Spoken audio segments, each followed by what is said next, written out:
গেটটা খোলেন বলছি। আপনার চাকরি চলে যাবে, বাংলায় থাকতে পারবেন না, দিল্লিতে থাকতে হবে।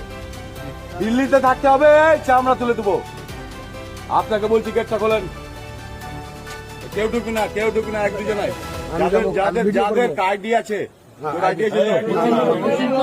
রিকোয়েস্ট করছি আপনাকে ভদ্রভাবে কথা বললাম তখন, এবার ভদ্রভাবে কথা বলবো না।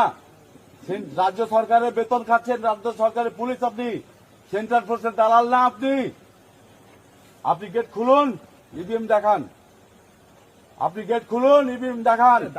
রিকোয়েস্ট করছি, হাত জোর করছি, পা ধরছি আপনার ক্যামেরা কর্নারে, পা ধরছি আপনার, পা ধরছি, পাটা নিয়ে আসুন, পা ধরছি আপনার। আপনি রাজ্য সরকারের লোক না সেন্ট্রালের লোক? ওদের ছবি কর।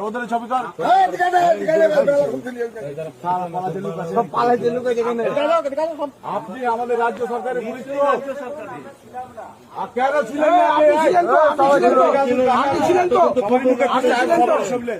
সবাই সবিলে?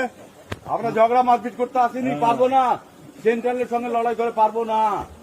সেন্ট্রালের লড়াই সঙ্গে করে দিদি তো পারে না, তো বাইরনকে দিদি পারে না, অভিষেকটা পারে না সেন্ট্রালের সঙ্গে লড়াই করে। বাইরন কে? এই ভদ্রলোক এদিকে আসেন, গেটটা খোলেন বলছি। আপনার চাকরি চলে যাবে, বাংলায় থাকতে পারবেন না, দিল্লিতে থাকতে হবে। দিল্লিতে থাকতে হবে, চামড়া তুলে দেবো। আপনাকে বলছি গেটটা খোলেন। কেউ ঢুকবে না, এক দুজনাই যাদের আইডি আছে।